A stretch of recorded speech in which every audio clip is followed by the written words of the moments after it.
Hello everyone, स्वागत है आप सभी का मेरे चैनल द डिवाइन टैरो में। कैसे हैं आप सब? उम्मीद करती हूँ सब हैप्पी होंगे, पॉजिटिव फील कर रहे होंगे, पॉजिटिव सोच रहे होंगे।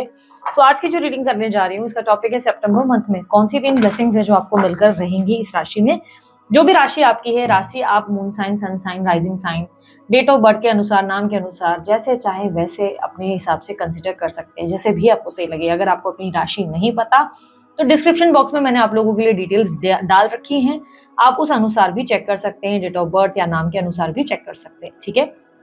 अच्छा, बेस्ट क्या रहेगा? अगर आप ये पूछना चाहते हैं कि बेस्ट क्या रहेगा, किस हिसाब से देखना ज्यादा फायदेमंद रहेगा, तो नाम के अनुसार देखना या मून साइन के अनुसार देखना ज्यादा आपके लिए बेस्ट रहेगा। ठीक है। उसके अलावा ये रीडिंग जेंडर स्पेसिफिक नहीं होती, स्त्री पुरुष दोनों के लिए बनाई जाती है, इसलिए थी था पे फोकस नहीं कीजिएगा। आपको अच्छे से पता है आपका जेंडर क्या है, तो कंफ्यूजन मत क्रिएट कीजिएगा, सिर्फ एनर्जीज पे ध्यान दीजिएगा। ठीक है। इस रीडिंग के अलावा मैं एक डिटेल रीडिंग भी आप लोगों के लिए डालती हूँ सितंबर मंथ, और हर महीने की मैं लगभग डालती रहती हूँ। अगर आपको डिटेल टैरो रीडिंग्स देखना पसंद है तो आप जरूर चेकआउट करें मेरे चैनल पे, अच्छे से जाकर देखें कि मैंने आप लोगों के लिए डिटेल रीडिंग भी पोस्ट की है। हर महीने में पोस्ट करती हूँ। ये रीडिंग्स आप लोगों से मिस ना हो जाएं, इसलिए आप बेल आइकन दबा कर रखिए, सब्सक्राइब करके रखिए चैनल को। ठीक है। उसके अलावा आपको अगर मुझसे पर्सनल रीडिंग लेनी है, ब्रेसलेट बाय करना है या कोई और डिटेल्स चाहिए, डिस्क्रिप्शन बॉक्स और स्क्रीन पर आप लोग चेकआउट कर सकते हैं। ठीक है। सो अब हम जल्दी जल्दी अपनी रीडिंग को शुरू करते हैं और देखते हैं हर राशि के अनुसार आप लोगों के लिए मैं एक एक रीडिंग जो है एक एक वीडियो पोस्ट करती रहूंगी। हर राशि के अनुसार आप चेक करें कि आपकी लाइफ में 3 घटनाएं कौन सी है जो सितंबर का मंथ में घटित होकर रहेंगी। ठीक है। सो अब हम लोग देखने जा रहे हैं कुंभ राशि वालों के लिए वो 3 घटनाएं कौन सी है जो सितंबर के मंथ में घटित होकर रहेंगी। कुंभ राशि, एक्वेरियस राशि, प्लीज गाइड करें यूनिवर्स, क्या घटनाएं होंगी जो घटित होकर ही रहेंगी in the month of September 2025। King of pentacles, S of pentacles, king of swords, bottom of the deck है किंग ऑफ कप्स। तो इस महीने सबसे पहला इवेंट जो कुंभ राशि वालों को मिलेगा वो आपके रिलेशनशिप में मिलने वाला है। ठीक है। रिलेशनशिप में कोई अनएक्सपेक्टेड बड़ा सरप्राइज मिल सकता है। अब सरप्राइज से मतलब क्या है? सरप्राइज से कुछ ऐसा हो जाएगा जो आपको शॉक कर देगा। अब आप समझो अपने रोमांटिक पार्टनर, रोमांटिक रिलेशनशिप में हो, आप दूर दूर तक एक्सपेक्ट नहीं कर रहे हो, लेट्स से एग्जांपल के तौर पे आप दूर दूर तक एक्सपेक्ट नहीं कर रहे हो कि आपके पार्टनर को जो है आपका बर्थडे याद है, या आपके पार्टनर को याद है कि ये दिन आप लोगों का स्पेशल है। आप सोच रहे हो कि अरे नहीं, आई डोंट थिंक सो, वो अनाड़ी है, उसको क्या ही मेरी परवाह, उसको तो वैल्यू नहीं है, या मेरी तबीयत खराब है तो उसको क्या ही मेरी वैल्यू। सडनली वही व्यक्ति आपके लिए कुछ स्पेशल करते हुए नजर आएंगे।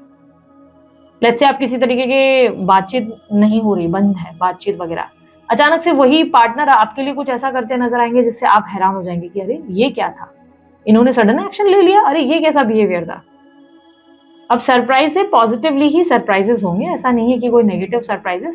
आपके सामने कुछ ऐसी चीजें भी ओपन अप हो जाएंगी, थोड़ा हैरान हो जाएंगे, जिससे आप शॉक्ड हो जाएंगे। आपको लाइक सरप्राइजिंग का मतलब, सरप्राइजेस का मतलब पॉजिटिव ही होता है, कुछ अच्छा ही होगा। ठीक है, ये याद रखना, कुछ ऐसा होगा जिससे मन खुश होगा, मन भावुक भी होगा, इमोशनल भी होगा कि सोचा नहीं था, ये अनाड़ी तो अच्छा निकला, अच्छा इंसान निकला। आपके पार्टनर आपको खुश करने के लिए सडन कोई सरप्राइज देंगे, अचानक से कोई सरप्राइज विजिट आ सकता है, कोई सरप्राइज कॉल आ सकता है, कोई सरप्राइज मैसेज आ सकता है। अचानक से कुछ ऐसा हो जाएगा कि अरे ये तो मैंने एक्सपेक्ट नहीं किया था, ये इसने कैसे कर दिया, ये इसने कैसे कर दी। तो कोई सरप्राइज मिल सकता है आपको इस महीने। ठीक है, आपको अपने पार्टनर से सडन कोई सरप्राइज मिलेगा इस महीने। नेक्स्ट इज, अच्छा सिंगल हो कंप्लीट, तो फिर इस केस में क्या बनता है? भाई सिंगल हो ना, एक बात याद रखना, कोई क्रश व्रश है ना अगर आपके मन में, तो वो क्रश आपके लिए कुछ कर जाएगा, अचानक से वो एक्सप्रेस कर देगा सडनली ऐसी कोई फीलिंग्स। या कंप्लीटली सिंगल, भाई क्रश का भी सीन नहीं है, तो सडन कोई इंसान आपके सामने ऐसी कोई, जैसे आपको ना एक होता है ना कि अपने प्रोफेसर या गुरु के लिए किसी के लिए सॉफ्ट कॉर्नर है, सडनली वो आपके सामने कुछ ऐसी बातें कर जाएंगे, ऐसा कुछ टच करके चले जाएंगे कि आप बोलेंगे अबे ये क्या था ये क्या हुआ, ये मतलब ये भी मेरे में इंटरेस्टेड है। तो कुछ सरप्राइजिंग इवेंट्स होंगे आपके साथ, बट खुश होंगे आप बहुत इस चीज से कि अरे ये बहुत बढ़िया चीज हो गई। अब सेकेंड इवेंट की बात की जाए, आपके करियर में एक न्यू रिस्पॉन्सिबिलिटी आपको मिलने वाली है। अब रिस्पॉन्सिबिलिटी से मतलब क्या है? देखो लेट्स से अब अगर आप जॉब कर रहे हो और आपको जो है लाइक बहुत ज्यादा काम दिया हुआ है, ऑलरेडी बहुत टाइम से काम चल रहा है, तो सडनली आपके ऊपर एक और काम आ जाए। अब आप बोलोगे अरे यार दीदी ये तो बुरी बात हो गई, ये तो नुकसान हो गया। नहीं, आपके बॉस इस काबिल आपको समझेंगे कि वो आपको किसी चीज की ग्रोथ देना चाहते हैं, आपको किसी चीज के लिए वो चेक कर रहे हैं, ऑब्जर्व कर रहे हैं कि आप अच्छा काम कर रहे हैं कि नहीं। उसके बेस पे या तो वो आपकी इंक्रीमेंट करने वाले हैं, या वो ये सोच रहे हैं कि आपको किसी तरीके के बड़े पद पे डाला जाए, तो वो आपकी इंक्रीमेंट करने के लिए आपको एक न्यू रिस्पॉन्सिबिलिटी देंगे। तो इस महीने आपको कोई न्यू रिस्पॉन्सिबिलिटी करियर में मिलने वाली है। अब आप बिजनेस की बात करें तो बिजनेस में कैसे रहेगा न्यू रिस्पॉन्सिबिलिटी का काम?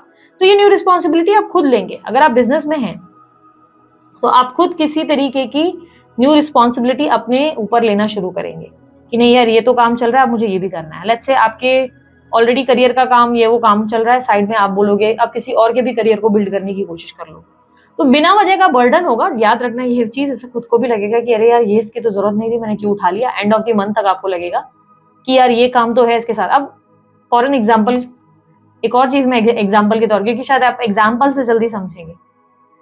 आप ऑलरेडी कुछ जॉब कर रहे हैं, सडनली आप जो है, आपका जॉब होते होते साइड में आप ये सोचेंगे कि क्यों ना मैं राइटिंग का काम शुरू कर दूं, या क्यों ना मैं एडिटिंग के काम शुरू कर दूं, या मैं ब्लॉगिंग शुरू कर दूं। आपका काम चल रहा है, आप साइड में दूसरा भी कुछ काम शुरू कर दोगे।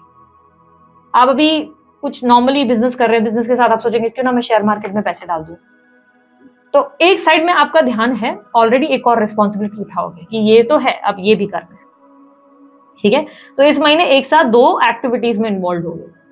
थर्ड इवेंट, इस महीने सोशल गेट टुगेदर्स होने वाले हैं। आप कोई तरीके की फ्रेंड्स के साथ आउटिंग पे भी जाएंगे या गैदरिंग में जाएंगे। आउटिंग यानी कि कोई बाहर का ट्रिप प्लान हो सकता है, या कोई छोटी मोटी गैदरिंग्स होंगी जिसमें आप इनवाइट होंगे। अगर आप बोल रहे नहीं दीदी मेरे तो दोस्त ही नहीं है, मैं तो बहुत इंट्रोवर्ट पर्सन हूँ, मैं तो ज्यादा किसी से मिलती नहीं, तो अचानक कोई आपको इनवाइट कर सकता है। आपके ऑफिस में कोई इनवाइट कर लेगा, आपके कलीग्स में से कोई आपको कुछ बोल देगा जिससे आप एक्सपेक्ट नहीं कर रहे हो, वो अचानक से आपको दोस्ताना व्यवहार में इनवाइट कर देंगे। या आपको आपके बिजनेस में कोई अप्रिशिएट कर रहा है, इन्वेस्टर वगैरह, वो इनवाइट कर देगा। तो अगर आपके फ्रेंड्स नहीं है तो को किसी तरीके का इन्विटेशन आ जाएगा, कोई गैदरिंग वगैरह होगी जिसमें आप जाएंगे और आपको अच्छा भी लगेगा, आप बेटर फील करेंगे, आपको लगेगा वाह मजा आ गया। आपको एहसास भी नहीं होगा कि अच्छा ये इंसान आपको इतना बेटर फील कराएंगे। तो आपके लिए गैदरिंग्स और सोशल एक्टिविटीज बहुत सही साबित हो जाएगी। इस महीने आप डेफिनेटली दोस्तों के साथ बाहर जाएंगे, कोई गैदरिंग वगैरह करेंगे, you will enjoy your life. आप बहुत फ्रीडम और फुल फ्री विल एंजॉय करेंगे अपनी लाइफ में। आपके लिए ओवरऑल एडवाइस क्या है? ओवरऑल एडवाइस से पहले हम एक थोड़ा सा रिवीजन ले लेते हैं। सबसे पहले तो आपके रिलेशनशिप में कोई सरप्राइज आने वाला है, इस बात का ध्यान रखना। कुछ सरप्राइजिंग एक्टिविटीज आपके पार्टनर के थ्रू होंगी। नो कॉन्टैक्ट में तो सडन सरप्राइज मिल सकता है पार्टनर की तरफ से, या तो आप लोग जो है सिंगल हो तो किसी अनएक्सपेक्टेड पर्सन से या क्रश वगैरह से कोई आपको सरप्राइज मिल सकता है। यहाँ पर सेकंड इवेंट, करियर में एक और रिस्पॉन्सिबिलिटी बढ़ जाएगी, करियर में एक और काम बढ़ जाएगा, कम तो है और रिस्पॉन्सिबिलिटीज आ जाएंगी। ठीक है, थर्ड इवेंट रिप्रेजेंट कर रहा है आपके सोशल गेट टुगेदर होने के चांसेस हैं। आप जो है किसी तरीके के फ्रेंडली गेट टुगेदर या आउटिंग पे जाएंगे। आउटिंग पे भी चांसेस है बहुत स्ट्रॉन्ग कि सडनली आउटिंग का प्लान बनेगा कि चलो अपन घूमने जाते हैं। एडवाइस क्या है आप लोगों के लिए? एडवाइस, टाइम को मैनेज करना आपको सीखना होगा। Time management is the key. आपके लिए बहुत इंपॉर्टेंट एडवाइस है। आप बहुत इमोशनल होंगे, कुछ भी टाइम टेबल को अलाउ नहीं कर रहे। यहाँ पर टाइम मैनेजमेंट आप लोगों के लिए इंपॉर्टेंट है। टाइम मैनेजमेंट मतलब क्या होता है? अब बहुत से लोगों को लगता है कि अच्छा टाइम मैनेजमेंट का मतलब ये है कि मॉर्निंग में उठे हैं तो मॉर्निंग में ही मतलब उठ के हमको 6 से 12 काम करना है, जो है एग्जाम्पल के तौर पे भाई 9 से 11 हमें सोना है, ये सब चीजें करनी है। नहीं, टाइम टेबल का मतलब ये है कि अगर आप भले रात को भी काम कर रहे हैं, लेट्स से आपका ड्यूटी और जो है आपको लग रहा है कि मैं रात को अच्छा काम कर लेता हूँ, बहुत से लोग वर्क फ्रॉम होम करते हैं ना, तो आपको लगता है आप रात को काम कर रहे हैं तो रात का टाइम फिक्स रखें कि भाई मैं रात के 9 बजे बैठूंगा और मैं एग्जैक्टली 11 बजे बंद कर दूंगा या 12 बजे बंद कर दूंगा। एक फिक्स टाइमिंग करो, एक रूटीन सेट करो। आपका टाइम मैनेज करना बहुत जरूरी है। अगर आप सुबह कर रहे हो, आप सुबह का फिक्स, क्योंकि इससे क्या होगा फिर आपको पता चल जाएगा अच्छा मुझे इतना टाइम बच रहा है। लेट्स से आप 6 बजे अपना काम रैप अप करते हो, ऑफिस से निकल रहे हो, 6 बजे के बाद आप फ्री हो, अपने फ्रेंड्स को टाइम दो। ठीक है, 6 बजे के बाद फ्रेंड्स को टाइम दिया, उसके बाद समझो 7-8 बजे के बाद आप अपनी फैमिली को टाइम दो, फैमिली को आपने टाइम दिया, उसके बाद अपने टाइम पर आप राइट टाइम पे सो जाओ, सुबह जल्दी आप जैसा रूटीन है उस हिसाब से उठो।